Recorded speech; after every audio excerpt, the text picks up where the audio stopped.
खबर उत्तर प्रदेश के उन्नाव में एक मामले में कुत्ते की वजह से एक छात्र को मौत के घाट उतार दिया गया।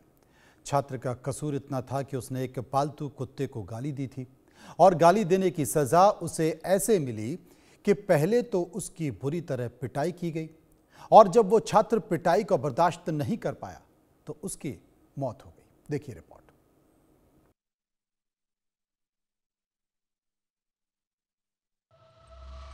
कुत्ते को दी गाली, छीन ली जिंदगी। गाली बनी मौत की वजह, मासूम को मौत के घाट उतारा। अपहरण, करंट और जहर, मौत का कहर। सियासी पारा हाई, हो बुलडोजर कार्रवाई। उन्नाव की गलियों में आज सन्नाटा नहीं बल्कि एक 14 साल के मासूम की चित्कार गूंज रही है।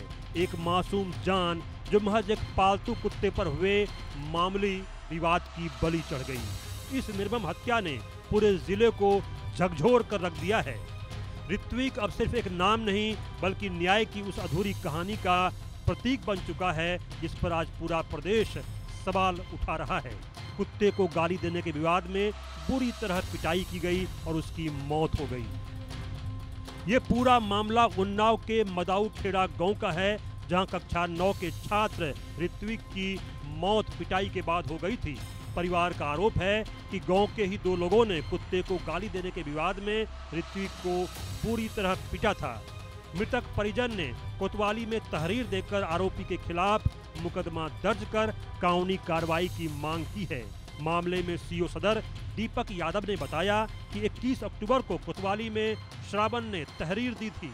तहरीर के अनुसार 17 अक्टूबर को ऋत्विक और विशंभर त्रिपाठी के बीच कुत्ते के भौंकने को लेकर कहासुनी हुई थी।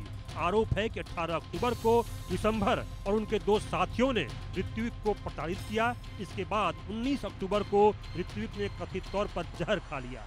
उसे हैलट रेफर किया गया लेकिन निजी अस्पताल से वापस हैलट ले जाते समय उसकी रास्ते में ही मौत हो गई। पुलिस ने शव का पोस्टमार्टम करवाकर मामला दर्ज कर लिया है और आगे की कानूनी कार्यवाही की जा रही है। एक वादी श्रवण पुत्र राम द्वारे निवासी मदवखेड़ा ने थाना कोतवाली सदर में आके एक तहरीर दी कि उनका भतीजा ऋत्विक पुत्र संजू 17 अक्टूबर को वो हिंदूखेड़ा गांव से गुजर रहा था। तभी वह जब विशंभर के घर के सामने पहुंचा तो विशंभर के पालतू कुत्ते ने ऋत्विक के ऊपर भौंका। इसी के चलते ऋत्विक और विशंभर में कुछ कहासुनी हो गई। इसके अगले दिन 18 अक्टूबर 2025 को विशंभर अपने दो साथियों के साथ अमन और अभिषेक के साथ गया और उसने इसको प्रताड़ित करा, ऋत्विक को प्रताड़ित करा। इसके चलते 19 अक्टूबर 2025 को सुबह 11 बजे के करीब ऋत्विक ने जहर खा लिया। अब इस मामले ने राजनीतिक रंग भी ले लिया है। बच्चे का शव गांव पहुंचने पर परिजनों ने पुलिस पर भी लापरवाही का आरोप लगाते हुए हंगामा किया है। सूचना पाकर सपा जिलाध्यक्ष राजेश यादव अपने समर्थकों के साथ मौके पर पहुंचे और आरोपियों की तुरंत गिरफ्तारी की मांग की।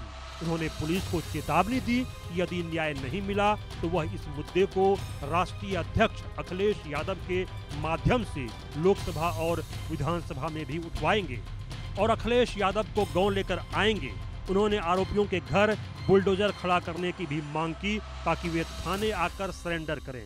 उन्होंने कहा कि 14 साल के बच्चे के साथ जो अमानवीय व्यवहार किया गया वह बेहद शर्मनाक है और हाँ, उनका आना सिर्फ सांत्वना नहीं बल्कि सत्ता के गलियारों तक इस गरीब परिवार की आवाज पहुंचाने का संकल्प था। उन्होंने परिजनों के आंसू पोंछे और दोषियों को कड़ी सजा दिलाने के लिए संघर्ष का भरोसा दिया। सदर कोतवाली के मदाऊ खेड़ा गांव में कुत्ते के भौंकने को लेकर के उपजे विवाद ने एक बड़े मामले को जन्म दिया है, एक बड़ी घटना को जन्म दिया है। 14 वर्षीय किशोर ऋतिक जब हिंदूखेड़ा गांव से निकलता है तो लोगों का, परिजनों का आरोप है कि एक कुत्ते ने उसके ऊपर भौंका, जिसके बाद ऋतिक ने कुत्ते को गाली दी। इसके बाद जो एक कंफ्यूजन क्रिएट हुआ, उसके बाद मामला बढ़ा, विवाद बढ़ा और कंफ्यूजन के तहत विवाद के बढ़ने के बाद ऋतिक ने जहर पी लिया है और उसकी हालत में इलाज के दौरान कहीं ना कहीं मौत हो जाती है। लेकिन इसके बाद इलाके में सनसनी फैल जाती है और हड़कंप मच जाता है। जो राजनीतिक पार्टियां हैं वो जातिवाद का डंका पीटती हैं और कहीं ना कहीं समाजवादी पार्टी के जिला अध्यक्ष सरकार पर भी निशाना साधते हैं और मामला बढ़ने के बाद कहीं ना कहीं पुलिस की मौजूदगी के बाद 3 लोगों पे मुकदमा दर्ज करके कार्रवाई कहीं ना कहीं शुरू कर दी जाती है। तो वहीं मृतक ऋत्विक की मां आशा रो रो कर आरोप लगा रही है कि उनके बेटे को करंट लगाया गया और फिर जहर दे दिया गया, जिससे उसकी जान चली गई। उन्होंने यह भी कहा कि पुलिस ने उनकी दी गई तहरीर को बदलवा दिया है। परिजन आरोपियों, जिनमें राघव रिसोर्ट वाले विजय त्रिपाठी भी शामिल हैं, की गिरफ्तारी की मांग कर रहे हैं। उनका कहना है कि विजय त्रिपाठी गुंडा और पैसे वाला है, जिसके चलते उनकी कोई दुश्मनी नहीं होने पर भी बेटे को मार दिया गया। उन्नाव की यह घटना बताती है कि आज मानवीय मूल्य किस तरह एक कुत्ते के विवाद से भी सस्ते हो चुके हैं। ऋत्विक की अस्थियां पूछ रही हैं, क्या इस प्रदेश में एक गरीब किशोर की जान की कोई कीमत नहीं? केवल सांत्वना नहीं, बल्कि जल्द और कठोर न्याय ही इस जख्म पर मरहम लगा सकता है। फिलहाल पुलिस पोस्टमार्टम रिपोर्ट के आधार पर आगे की जांच कर रही है। Bureau report, India news.